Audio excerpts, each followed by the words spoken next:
You're listening to an Airwave Media Podcast. So Rush is one of those figures I affectionately refer to as being sort of a B-list founding father. Rush was a physician in Philadelphia. Unlike some of the founders, his background's a little bit more ordinary. So he was born in 1745, just north of the city in Byberry, Pennsylvania. And his father was a farmer and gunsmith. When he died, his mother moved the family to the city and was a grocer. He's a really interesting figure to study this time period in American history because he's a connection maker. He's making personal connections and political connections between a lot of individuals in what will be the United States and in Europe. He's also really influenced by these sort of Enlightenment ideas in science and medicine that connect science and politics in a really direct way.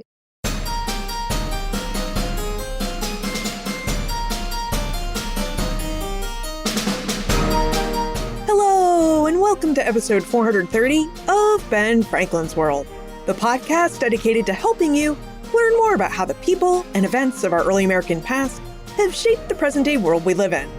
And I'm your host, Liz Covart.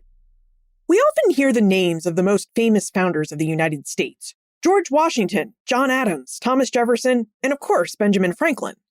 But history isn't built by a few well-known names alone. It's also shaped by thinkers, doctors, and reformers who worked behind the scenes, in the pages of books and pamphlets, and on the ground in their local communities. One of these figures is Benjamin Rush, a man who our guest Sarah Naramore affectionately calls a B-list founding father.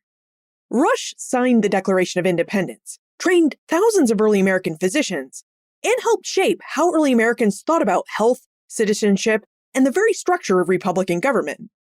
He also believed that the human body was like a miniature republic, one that could teach us how to govern our new nation. Sarah Naramore, who, since the recording of this episode, has changed positions, so you will hear a slightly different bio that's not up to date in the recording, but Sarah Naramore is a lecturer in 19th century U.S. history at the University of Edinburgh. She's a historian of medicine and the early American Republic and the author of Benjamin Rush, Civic, Health, and Human Illness in the Early American Republic.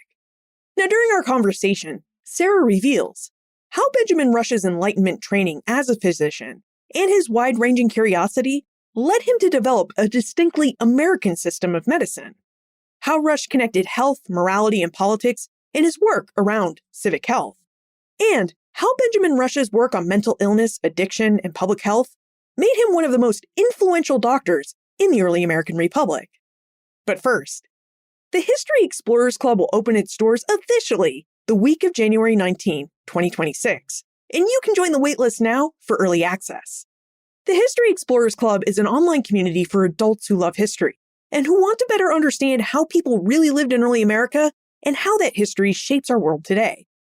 As a member, you'll enjoy live online programs with guest historians who you can really talk to and ask questions of. Community forums, you'll have access to community forums where you can connect with fellow history lovers, ask questions, and share your historical interests.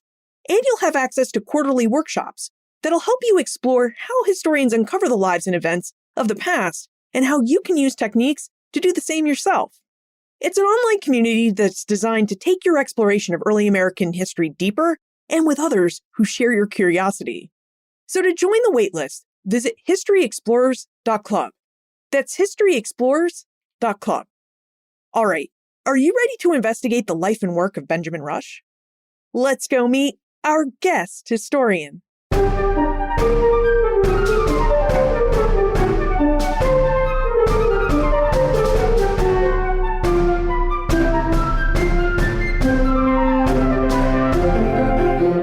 Joining us is an assistant professor of history at Northwest Missouri State University.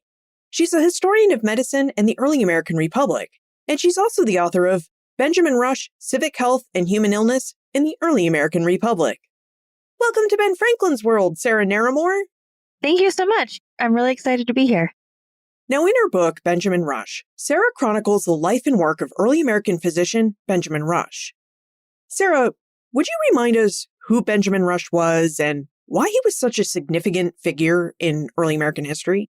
Absolutely. So Rush is one of those figures I affectionately refer to as being sort of a B-list founding father. So he comes up quite a bit. He has a lot of friendships and connections with people that I imagine listeners are very familiar with, like John Adams and Thomas Jefferson.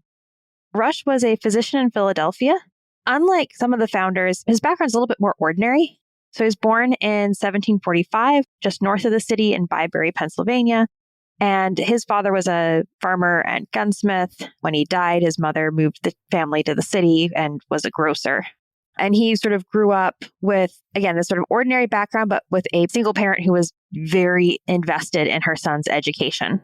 So he comes up through the grammar school system in Pennsylvania, attends the College of New Jersey, which is now Princeton University, and then goes on to start his apprenticeship in medicine and then ultimately study at the University of Edinburgh, back to be a doctor in Philadelphia. So that's like his very condensed sort of CV. But of course, being a doctor just isn't automatically making him important. He's a really interesting figure to study this time period in American history because he's a connection maker. He's making personal connections and political connections between a lot of individuals in what will be the United States and in Europe. He's also really influenced by these sort of Enlightenment ideas in science and medicine that connect science and politics in a really direct way, which is what I'm interested in the book, is how does medicine, the study of medicine, the idea about how human bodies work, how does that influence the way Rush is going to talk about politics and communicate this to a broader audience. In the musical Hamilton, there's a bit where it talks about how Hamilton's writing like he's running out of time. He's got nothing on Benjamin Rush. Rush was writing about everything all of the time, and he did not die in a duel. So he has a very wide breadth going, everything from like the first American psychiatry textbook to work on yellow fever to discussions about how the education system of Pennsylvania should be run to better the country. And I'm interested in this because I think all of this is part of the same project to sort of create the ideal republic. It's quite remarkable that Benjamin Rush had the education he did, given his humble background, because it was fairly uncommon for people in early America to attend college, let alone study overseas at a really influential and prestigious institution like the University of Edinburgh, especially from someone of Rush's middling background. Yeah, and this is where leveraging relationships is so important in early America, and why arguably the real MVP here is his mother, Susanna Rush, who puts together the funding. She uses her family and religious connections. So she's heavily influenced by the First Great Awakening and has these sort of connections with other leading Presbyterians. So Rush ends up going to a sort of boarding school in Maryland for his secondary education that happens to be his uncle through marriage. And from there, she's just putting all of this money and emphasis behind that education to say that, what she's going to do for her two surviving sons, Benjamin and James, that they're going to make it, basically. So it is this idea of putting that investment there. Rush also seemed to be pretty good at forming useful friendships. So this is Ben Franklin's world. I would be remiss not to mention the connection between the two Benjamins. So when Benjamin Rush is a young man in Scotland, around the time he's finishing up his studies in Scotland, he goes down and wants to do some observations, hospital practice in London.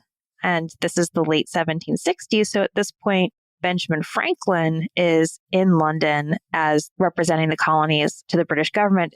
And Rush just basically goes and introduces himself as like, hi. He has a letter of introduction, but goes in, makes apparently a very good impression because Franklin sort of takes him around to the interesting salons and breakfast clubs of London and also loans him £100, which, as you know, is quite a bit of money at this point. So he loans him the money so he can go to Paris for a few months and then he returns to Philadelphia.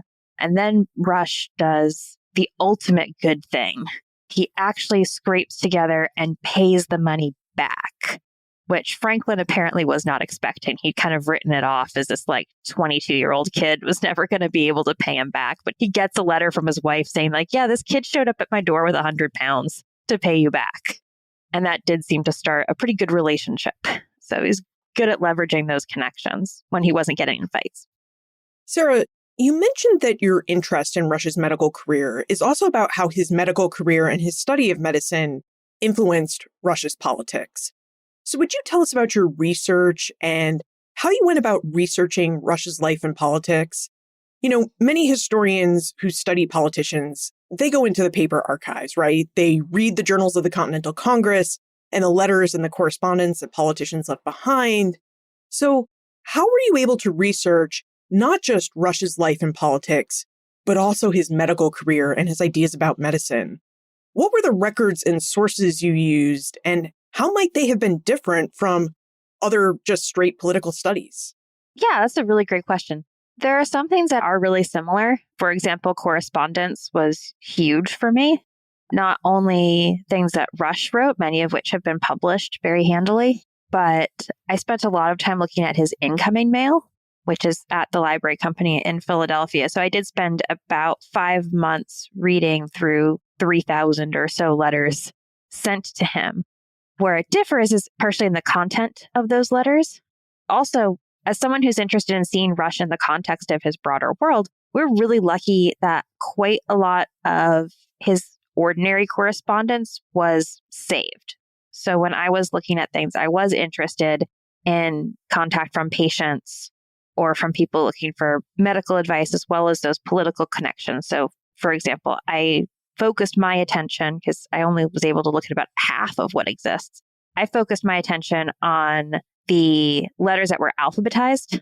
So getting into the archival weeds here. So like a bunch of the letters are alphabetical by author, by sender. And then the letters of very famous people got sort of pulled out and put into different folders. For example, British chemist Joseph Priestley, who also was a political radical and moved to Pennsylvania in the 1790s. Priestley's letters are separate. So instead of focusing on like the Priestley or the Adams or the Jefferson letters that had all been pulled out, I went through these generic alphabetized letters, some of which were very useful, some of which were not, but sort of doing this meticulously to see how the world viewed Benjamin Rush, which was by the 1790s or so, early 1800s, as kind of America's doctor. It's almost the equivalent of people like tweeting at Dr. Fauci in 2020 asking for advice. There are letters from like Kentucky in 1800 asking what to do about a wet basement. So that was really interesting. And I probably have read more about people's wet basements and problematic menstrual cycles than the average political historian. And then in terms of published things, again, the genre is slightly different. The first American medical journals start to pop up right after the revolution. So I'm looking a little bit at journals like that, although Rush didn't prefer to publish in medical journals. He's a little bit old-fashioned. He liked pamphlets and books. So what we tend to get are like his big sort of publications are actually little anthologies of Benjamin Rush's either medical or political and social pamphlets. And I had read through a bunch of those as well. So yeah, some similarities, some differences. Certainly read a lot of medical textbooks. My mentor and advisor suggested that before getting into 18th century medicine, I basically had to go to 18th century medical school, which is reading the medical theory that Rush would have learned in Edinburgh. So I like spent a summer just reading William Cullen and George Ernst Stahl, just like reading these 18th century medical books as well. So when I encounter discussions of disease or the body in letters, I have a little bit more of an 18th century instinct. Did you encounter any of Rush's account books? I think we forget today because our medical system is complicated and it has its own billing departments, but doctors living in the late 18th and early 19th centuries had to keep their own accounts because they were also running businesses. They were running their own medical practices. So I'm just curious, were you able to look at any of Rush's account books so that you could develop this fuller sense, this fuller picture of his medical practice? That's a great question. So yeah, I did look a little bit at some of the accounts. They're a little messy, as people know who have gotten into these. Sometimes it's a little hard to tell. But no, there's quite a bit of scope in terms of he was treating a lot of people throughout Philadelphia. He was treating people of different social classes. And as was common for doctors at the time, you can look and basically people are charged based on their ability to pay. That is considered the polite thing to do. So you might charge a wealthier patient quite a bit more for the same procedure than you would someone from the lower classes. Rush was also involved in the establishment and did a lot of work at the Philadelphia Dispensary, which is essentially a free drop-in clinic. Again, for those who don't maybe have the ability to pay a doctor. So we get the account books. Two more fun things about the accounts. One, he did treat non-human animals on occasion, which is not uncommon, but I thought it was pretty fun that at one point Benjamin Rush was called in not just to treat any horse, but Citizen Genet's horse for some early American name dropping. And then the other thing which is interesting is more about difference in medical practice in different regions. So we know that in early America, based on where you lived, you were likely to encounter very different ideas about smallpox inoculation. In the South, it was pretty spotty as far as inoculation went. In densely populated New England, there could be a lot of anxiety about inoculating sort of freely outside of like an inoculation order, because unlike vaccination, which would come later, if you're inoculated, you're contagious. So you don't want to accidentally start an epidemic. And then we sort of have this like middle ground in the mid-Atlantic where inoculation becomes very normalized in some settings. And that includes in Rush's account book. So there are moments where there are notes about smallpox inoculation where it's sort of in there for at some point this year, we will inoculate your family, like when this stuff is available, which is kind of cool. I know we're curious about how Benjamin Rush became this famous physician, where people in Kentucky wrote to him in Philadelphia about their wet basements, or the French diplomat Citizen Genet looked to him to treat his ailing horse. So, Sarah, could you tell us more about Rush's medical career and how he became known as this doctor who took really firm stances on medicine and medical practice, and then, in turn, how these firm positions really helped him become known throughout the wider world of early America? Yeah, absolutely. So this is where the idea of an American system of medicine comes in, because this is sort of his ultimate project and where we get to by the mid to late 1790s. So it is a process. To sort of roll it back slightly. So we're going to get to basically Rush saying, I have a way of treating and understanding health and human bodies that is specifically designed for the United States, for American bodies and American illnesses. And we have to sort of do our own work. So this is in an era where medicine has entered this age of systems, as historians of medicine like to talk about it. So Rush would have been trained by his mentors, his professors, with the idea that, this is going to be very familiar for anyone thinking about the Enlightenment, right? You start essentially with physiology. So how do bodies work? And then you sort of rationalize how disease works based on what's going wrong with the body. So, for example, there are medical systems that are very invested in the new hot topic of the 18th century, which is the nervous system. So maybe everything is controlled by the nerves. Maybe life is essentially electricity. And this is, again, around the same time in some physiologists like in Italy who are actively electrocuting pieces of frog muscle, like to see if it will still contract after it's dead. We are in the lead up to Frankenstein. So you have systems like that where it's like, well, maybe everything is about these like vital forces and it's controlled through the nervous system. Others a little bit further back are going to put a lot of emphasis on the circulatory system, about how blood is flowing and where there is or isn't tension in the body. In learned medicine, we have moved on from sort of a humoral system. There's still an idea that you need what we think of as equilibrium or balance, but where it's not like the four humors or something like that. Although there might have been some of that still left in like pop medicine. But you have concern about the blood, particularly once we get like to circulation of the blood in the late 17th century, the idea that humans are like these hydrostatic pumps. So it's a lot about pressure balances. So these are sort of the debates that Rush is involved in. And at the same time, there are concerns about like how many diseases are there? Are diseases something that are external to the body? Or are they internal problems to the body? Are they unique to individuals? Can we categorize them? This is called nosology, the categorization of disease, which gets very popular, particularly in the wake of Carl Linnaeus's work with binomial nomenclature, so the naming of plants and animals. There are some doctors who basically want to do this for disease and have like families of disease and hierarchies. Rush ultimately chucks most of this. And he comes up with this idea that from his observations as a physician, that basically disease is just an imbalance of what he calls excitement, which lots of things fall under the big category of excitement. It's really kind of like the strength of the stimulus. So, for example, both very high temperatures and very low temperatures would be high in excitement because they're both sort of far away from neutral, if that makes sense. And you could do this with temperature, with pH, with electricity, with emotional state. All of this is going to sort of shift the amount and direction of excitement in your body. And your body's job is to manage the excitement because the excitement makes you alive. But if it gets blocked up somewhere or if it's misapplied somewhere, that will lead to illness. So all sort of illness is on this spectrum, being alive is on this spectrum. And importantly for Rush as well, and to bring this back to politics, he thinks that actually different physiological systems, different organ systems have different jobs in this. So the nervous system can direct things, the circulatory system moves the excitement around where you need it, and the lymphatic system can help you throw off the excess.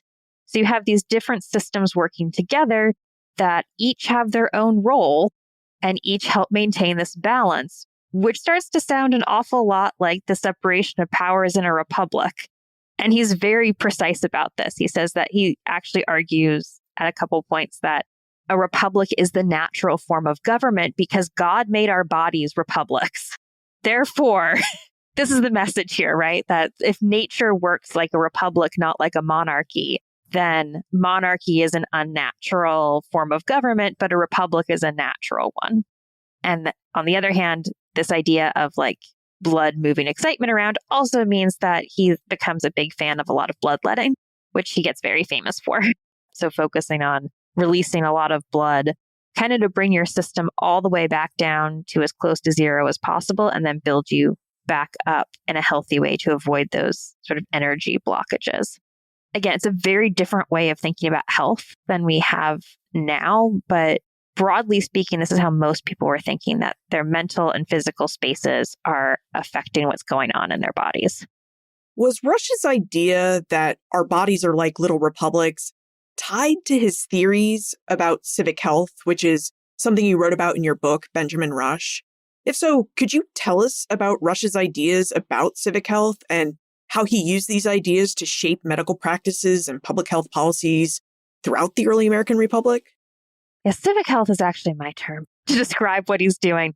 The American system is his term. Civic health is what I think he's essentially doing by applying those health principles to society. So this is an era before we have something that's actual public health. He's interested in the health of the public. And that means the sort of physical, mental, and sort of political health of these systems. So this is me trying to make sense of what Rush is doing. So putting together these ideas about what is or isn't healthy and trying to use the power of self-governance of a new republic, particularly at the local level, to use political power to encourage health. So this idea that you have to be healthy to have a republic, which particularly when we're talking about sort of mental health and virtue, we're more familiar with, I think, as historians of early America, this idea that a republic will fail if its citizens are not selfless and virtuous, right? Because then you will fall prey to like a demagogue or something like that. And the republic will fall apart if you don't have this sort of active and moral citizenry, which a lot of early Americans are very concerned about. Rush thinks that you can kind of manufacture this, that if you can limit, for example, the negative physical health effects of urban areas, like if we can wash the streets, if we can put in regulations about whitewashing your basement, because they thought whitewashing walls kept things healthier. If we can do those sorts of things, if we can use those powers of government to both sort of police particularly urban spaces that could be physically unhealthy, and to observe them. So Rush and some of his colleagues proposed to the state of Pennsylvania that they should not only have certain sort of medical policing powers during epidemics or during sickly seasons, but also that they should be able to send like regular reports on the air quality, which at this point is basically like how much carbon dioxide is in the air. But it was sort of a stand-in for decay if you have a lot of like carbon dioxide or other sort of gases in the air.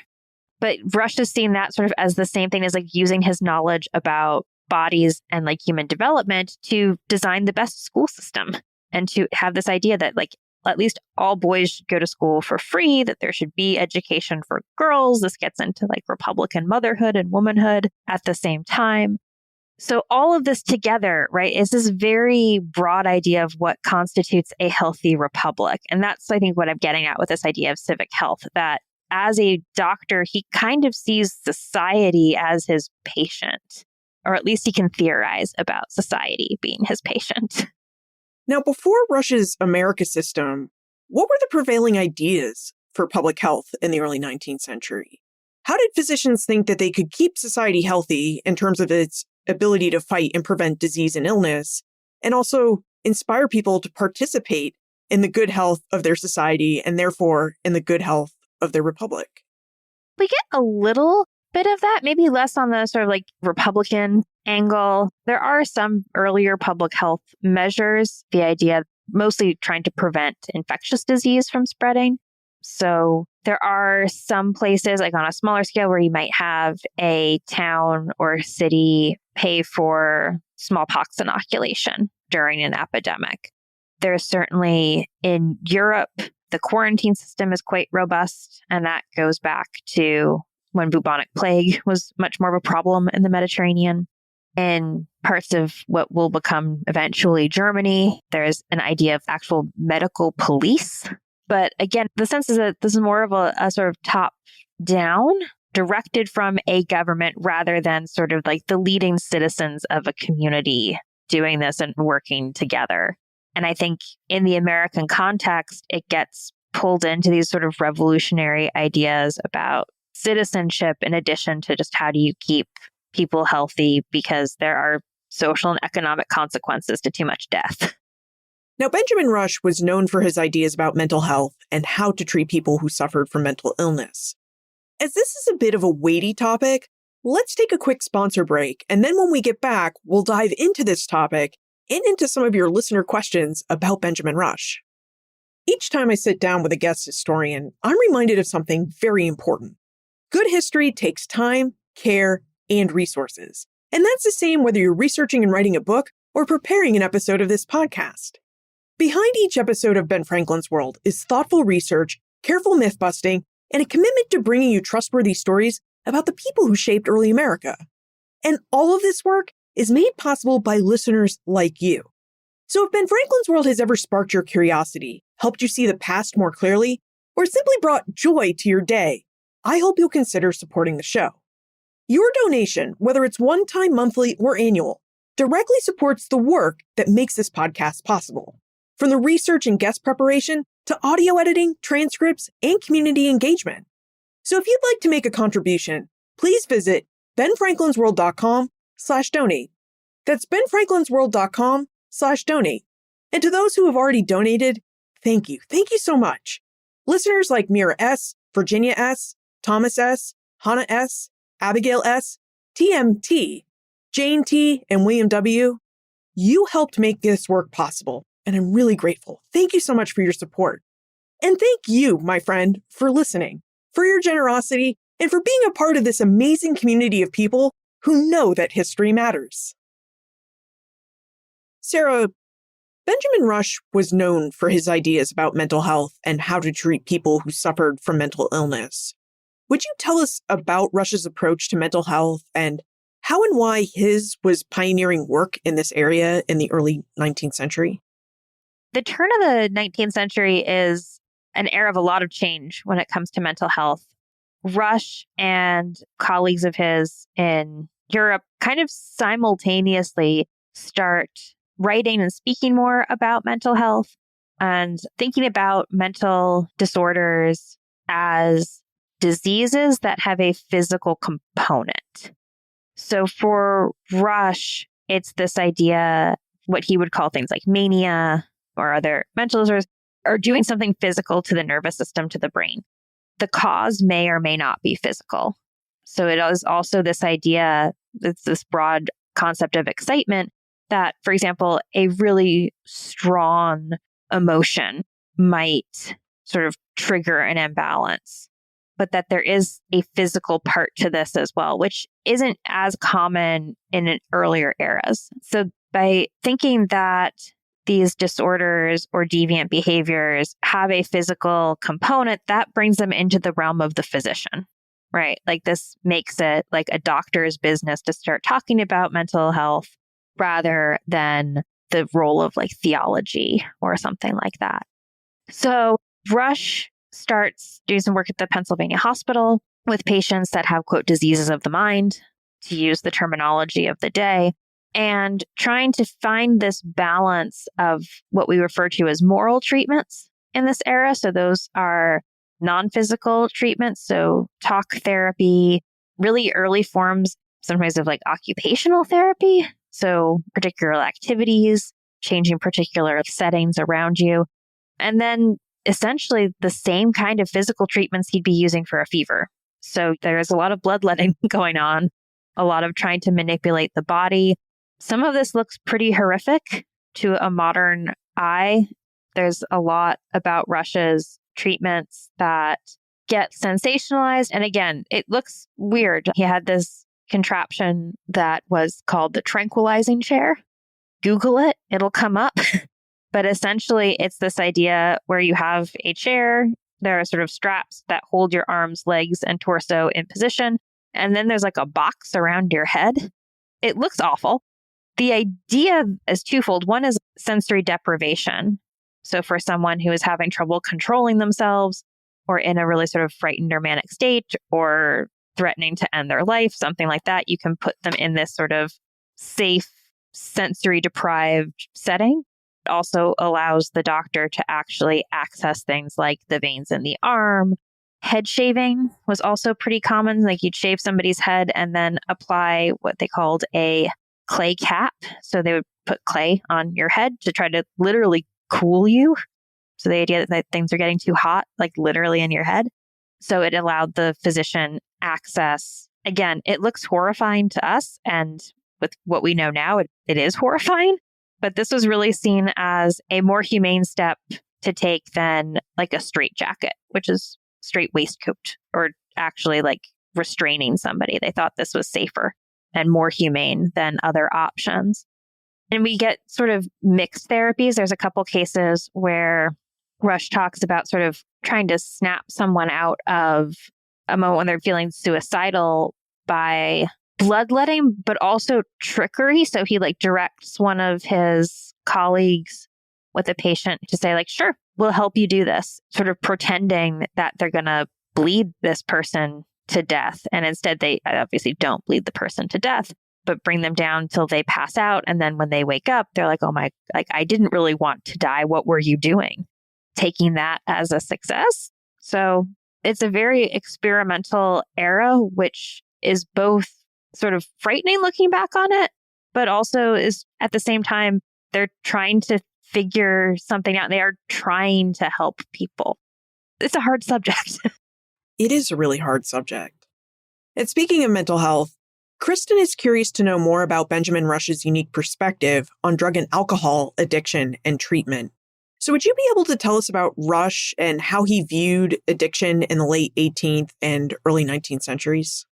Yeah. So he's going to sort of subsume it with mental health in general. So again, starting to see what we think of as addiction in this both physical and psychological context.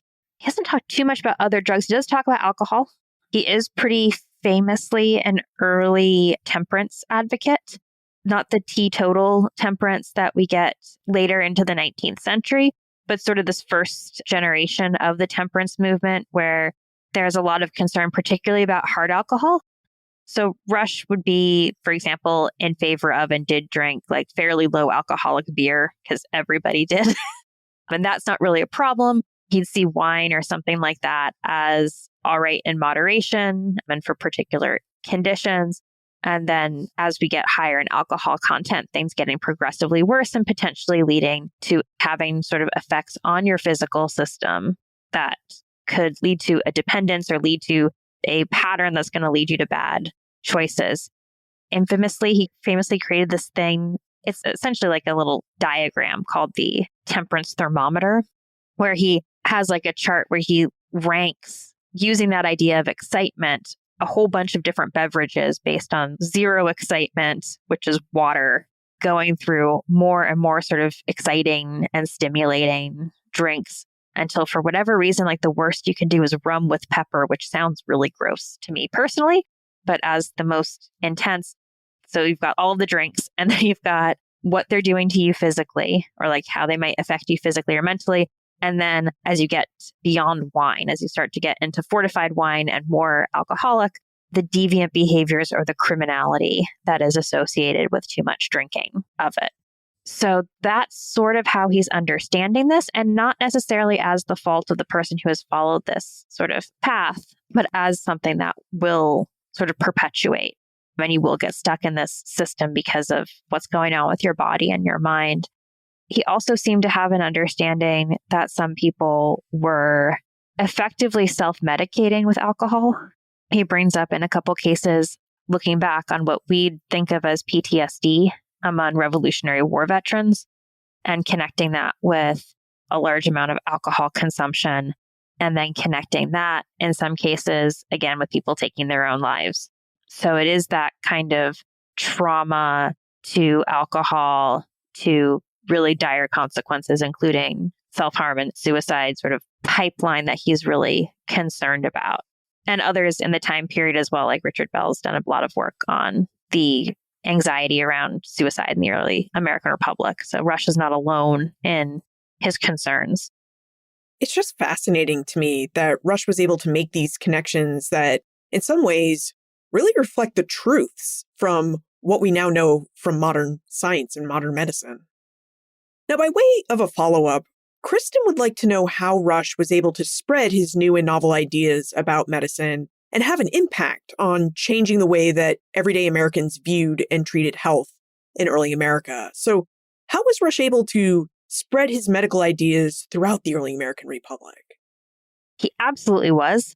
And two big ways that this happens. One is through his role as a professor at the University of Pennsylvania, or will become the University of Pennsylvania's medical school. So in addition to getting a chance to look at his personal ledgers, I also found his records of all of his students, because you had to pay for each course of lectures. And it's a pretty big source of income, or at least a substantial one. And the Rush family was constantly growing, so he was keeping on top of it. But over his time teaching, Rush taught well over 3,000 students. So even factoring in that some people are going to disagree with him, that's still a tremendous number of these sort of educated physicians of the early American Republic that are going through Philadelphia at the beginning of sort of Rush's era. Philadelphia is the first medical school in the United States, quickly followed by New York City, associated with King's, and then Columbia University, and then Harvard right after the Revolution. We get a few more later on, but there are fairly limited options if you don't have the money or the ability to travel across the Atlantic Ocean. So Rush has thousands of students coming in. Many of them are from Pennsylvania, many of them are not. After Pennsylvania, the next most common state to pop up is Virginia. But he has students from throughout the United States and the British Caribbean and Canada as well. And he taught from 1789 until his death in 1813. He was teaching theory and practice of physics, which is like the core medical course at the university that you would take a couple times. And he would give you his whole medical system, which is another way I've learned a lot about this, is reading his student lecture notes.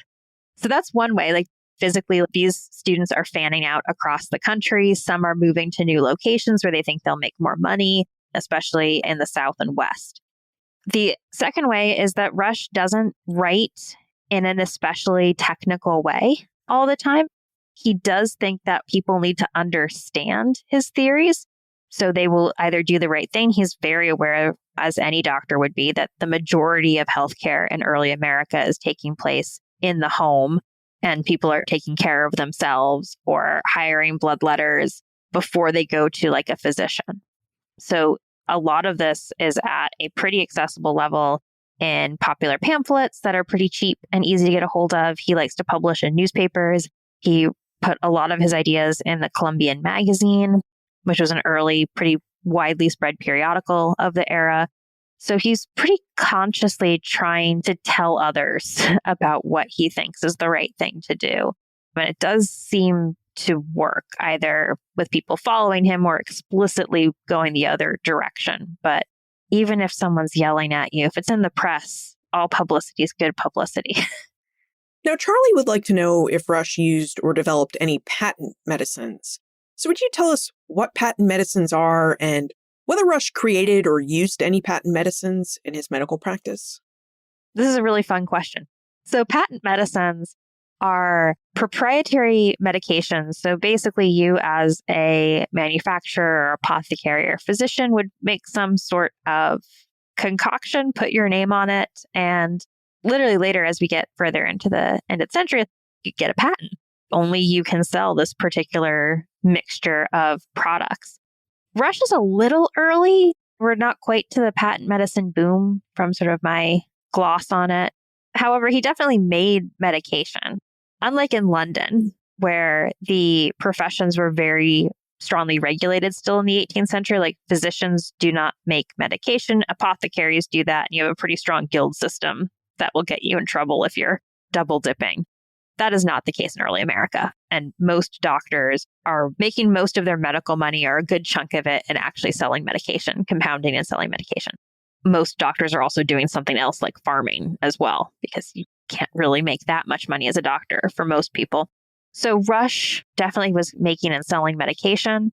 He did have particular high dosages of calomel and jalap. So these are both purgatives.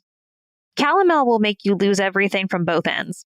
It is a mixture of mercury and chlorine and a very popular drug at this time. Rush thought it was really useful for yellow fever as well as other fevers, and he tended to prescribe it in higher doses. So you could get like the Rush prescribed dose, like during the yellow fever epidemics.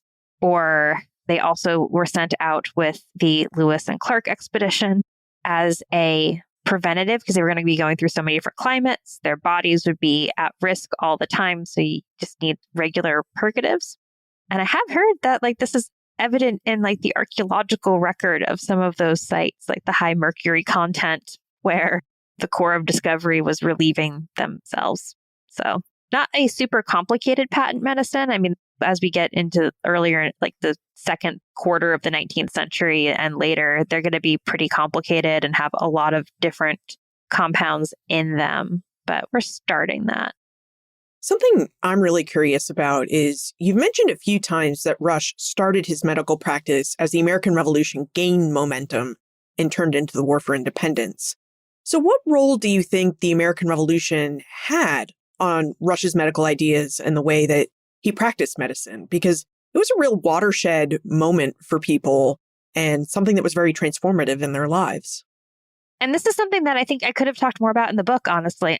But I think the war and the revolution itself has a lot of influence on Rush. And revolution sort of in both senses, both in the sort of political revolution of independence and what does it mean to be a republic that we've talked about, and also just in the physical experience of war. So Rush was 30 when he signed the Declaration of Independence, when he wasn't supposed to. He'd been elected to go to Congress. It just wasn't his term yet, but he was in town. And he takes an interest in the medical department right away. So in 1776 to 1777, he's in Congress as a representative from Pennsylvania, which does not last long. But he spends a lot of his time using that political power to try and both figure out what the health risks are on the battlefields, army encampments, and to send a whole bunch of semi-solicited medical advice to Anthony Wayne, who's one of the generals in the Continental Army, as well as to annoy George Washington and try to get him to inoculate the troops. There are several doctors who are harassing Washington to inoculate the troops. There's a smallpox pandemic going on at the same time, because why not?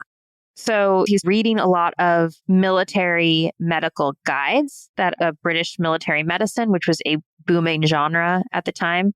And then in 1778, Rush actually joins as Surgeon General for the Middle Department of the Continental Army. And most of what he does is tour hospitals and try to get them under sort of some semblance of what he considers good order. And he has a lot of complaints about the American medical system, particularly compared to the British. So he spends a lot of time talking about like how he saw what the British system looked like after the Battle of Princeton, and it was much better. That the junior officers had a much bigger role in keeping track of the health of their troops, that supplies were better organized, and that this was all a major problem in the American hospital, something he became even more convinced of, that there was a lack of discipline, too much alcohol, and military encampments were not orderly and clean. In every American war until World War II, more troops died of infectious disease than from fighting. And the American Revolution is certainly no exception.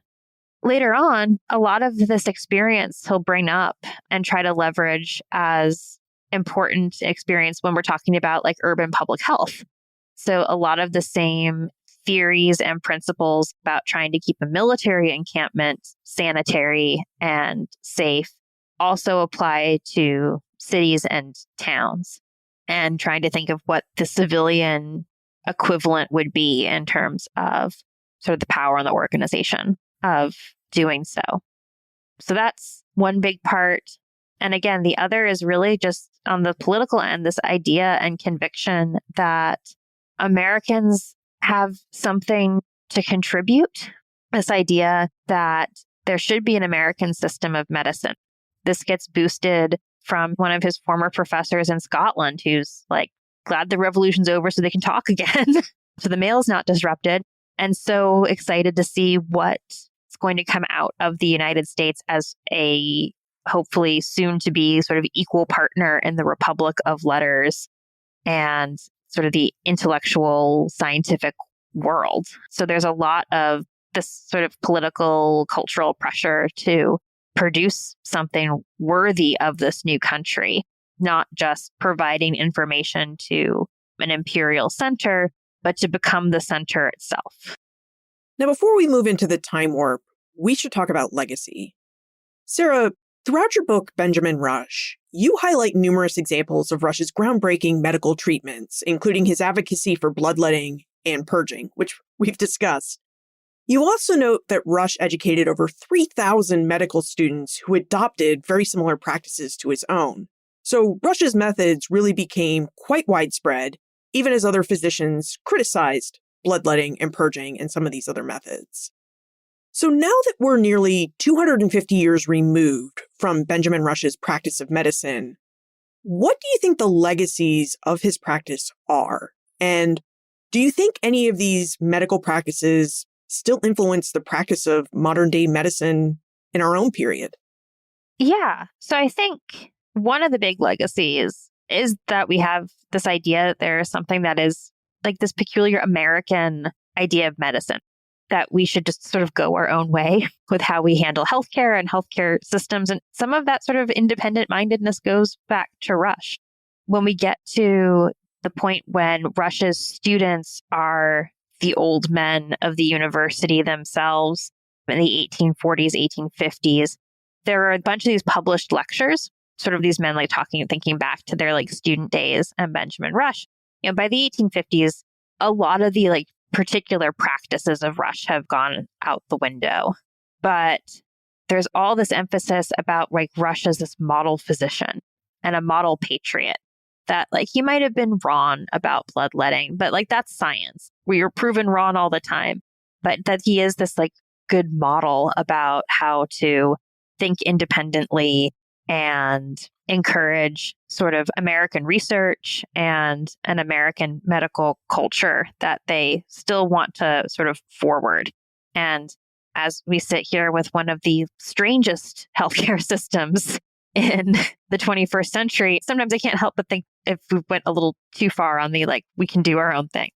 There are also more immediate interpretations and misinterpretations of Rush. Like throughout the 19th century, if you want to add power to your argument, you'll say you're a Rush student or that your ideas came from Benjamin Rush.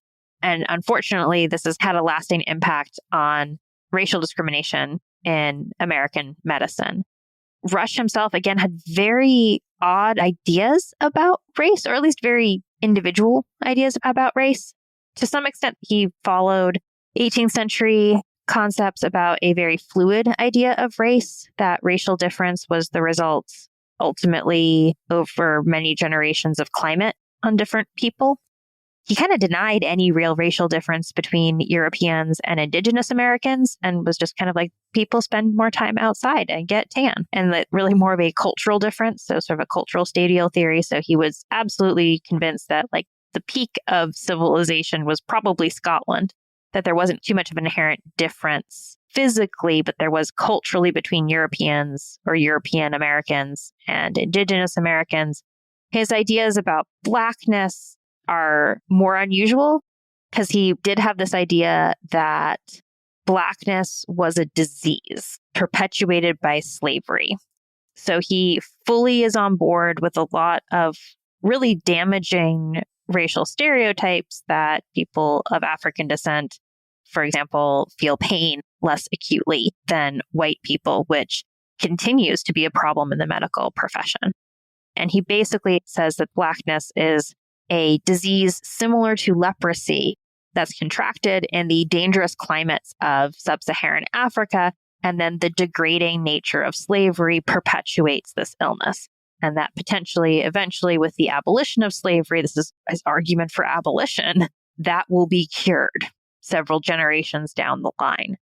People didn't really take up on that last bit, but his discussion about racial difference, his discussions about, again, picking up sort of uncritically perpetuating ideas about differences in terms of pain or ease or trouble in childbirth, those turned out to, unfortunately, be really lasting stereotypes in the predominantly white medical profession for 2 centuries.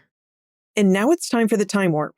This is the fun segment of the show where we ask you a hypothetical history question about what might have happened if something had occurred differently or if someone had acted differently.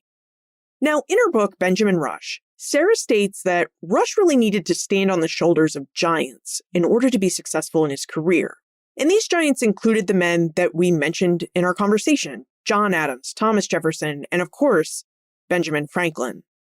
Sarah, in your opinion, if Rush had not had the political and financial backing of these giants, if Benjamin Franklin had not lent him 100 pounds, do you think he would have still achieved the success that he had in both his political and medical careers? So the short answer is just no. And I think that goes for a lot of those giants as well. I mean, it's really fun and interesting and sometimes honestly practical to focus on one person. Rush was a great person to focus on because he's talked about, because he's connected to all of these networks. But he's not a uniquely amazing person without those networks and that support. I think one of the most important giants is actually his mother. I mean, without that early step, without a series of sort of surrogate father figures, including Benjamin Franklin and William Cullen and John Morgan. Morgan's more of a pseudo older brother. He was about 10 years older than Rush, another physician. I don't think we'd have this. And I don't think Rush would matter if we didn't have those thousands of ordinary Americans or patients or students who continued to keep his name alive and continued to take his advice. So I think we're really made by our networks more than what we can do in isolation. So Sarah, what are you researching and writing about now? Something completely different. So I'm working on a project right now, although still interested really in ideas about points when American medicine feels like it is very unique or self-consciously thinks that they're special. This time, though, I'm looking at iodine deficiency and endemic goiter. So starting actually in sort of Rush's era, but I'm looking at the work of one of his colleagues, Benjamin Smith Barton at the University of Pennsylvania, who wrote a whole book on goiter in the United States in 1800 and how it did not fit at all the categories and assumptions that Europeans had. and sort of starting with that book and telling this really long story of goiter and iodine deficiency and gender. It's a highly gendered disease from about the 1790s to the 1940s. So a sweeping, very different kind of project. And where is the best place for us to find you, especially if we have more questions about medicine and medical practice in early America or about Benjamin Rush? You can always email me, snarramore@nwmissouri.edu. I'm also on Instagram at Sarah Nara. And yeah, you can Google me and find me. I'm happy to answer any questions. Sarah Naramore, thank you for joining us and for helping us better understand Benjamin Rush and his ideas about medicine. Thank you for having me. It was really fun. Benjamin Rush was many things: a doctor, educator, revolutionary, and a prolific writer. What Sarah shows us is how Rush's work reflected his broader vision of a republic in which healthy bodies and healthy minds were essential to the political life and health of the new United States. Now, Rush's idea that the body is a republic was more than just a metaphor. It was a framework for how early Americans might understand the intertwined nature of science, politics, and society. And Benjamin Rush's influence and his ideas endured not only through the more than 3,000 medical students that he taught, but also through the broader public, where he published widely and sought to make medicine understandable and practical for everyday Americans. And while some of Rush's methods, like aggressive bloodletting, have since been discarded as not at all beneficial, Rush's foundational ideas about public health, mental illness, and addiction planted seeds that still shape our conversations about these topics in our own present day. Look for more information about Sarah, her book, Benjamin Rush, plus notes, links, and a transcript for everything we talked about today, all on the show notes page. benfranklinsworld.com/430. Friends tell friends about their favorite podcasts. So if you enjoyed today's episode, please tell your friends and family about it. Production assistance for this podcast comes from Joseph Edelman, Karen Wolf, and Morgan McCullough. Breakmaster Cylinder composed our custom theme music. This podcast is part of the Airwave Media Podcast Network. To discover and listen to their other podcasts, visit airwavemedia.com. Finally, Benjamin Rush believed that the health of individuals shaped the health of the Republic. Do you still think that's true today? I'd love to know what you think on this. Send me your answers, Liz@benfranklinsworld.com, and we'll have a conversation about it.